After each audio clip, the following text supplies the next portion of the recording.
So yan, hello guys! Good morning, good morning, good morning!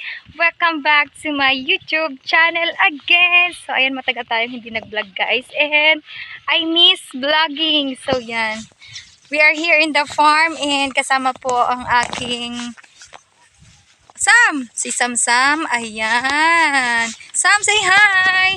Say hi Sam Sam! So yan, at ayan, natatakot siya sa aso. Yan. Kiss mo na kay Sam Sam! Kiss! Kiss mo na!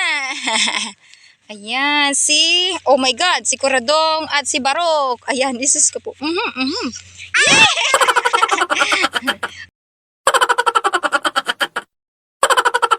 Oh my gosh! Oh my gosh! Oh, kiss!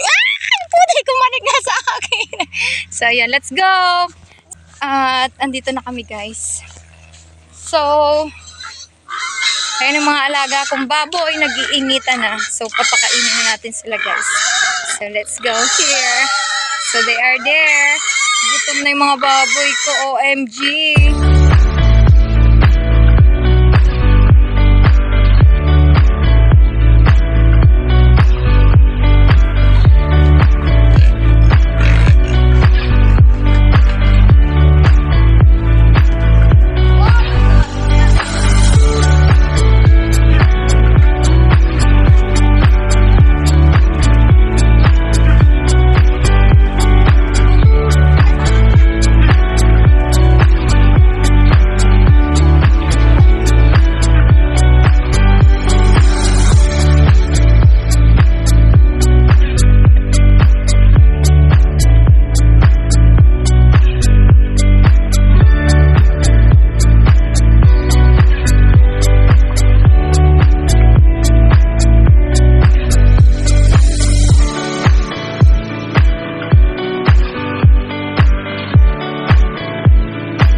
Guys, dahil tapos na po tayo magpakain ng ating alagang baboy.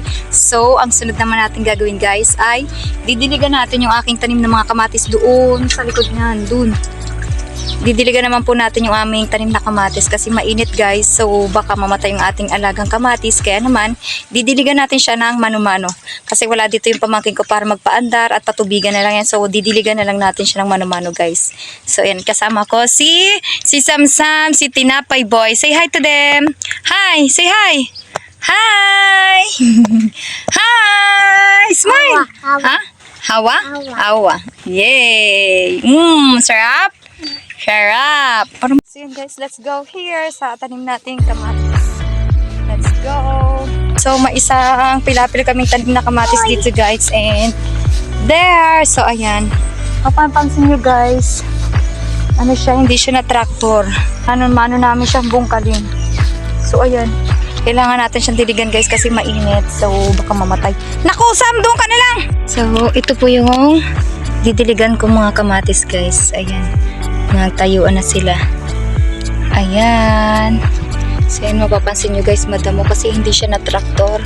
Kasi siraing traktor ang dapat na magta-traktor dyan guys. Kaya minano-mano na lang muna namin. So mamawirin na lang yan pagka malalamba na yung damo.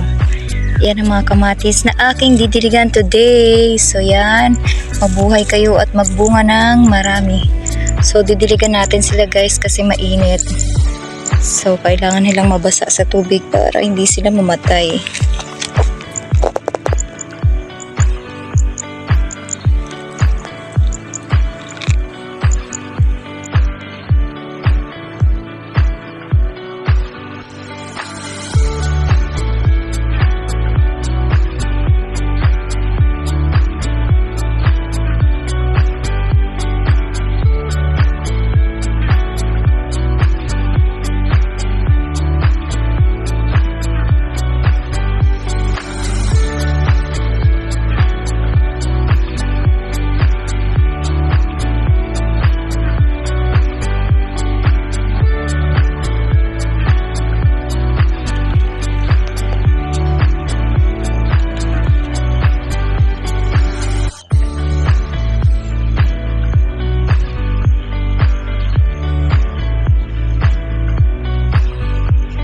So, ayan, tapos na tayo magdilig, guys.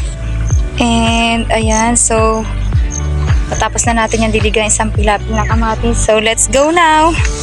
Let's go here. We gonna go now. Ayan. Mainit na siya, guys. Hindi tayo nahirapang magdilig, guys, kasi may hose. So, easy. So, yan. Let's go here. So, naging productive ang araw natin today. Marami na tayong nagawa. So, yan. That's all. So, yan. Thank you for watching, guys. So, that's all, guys. Thank you for watching. Tararan!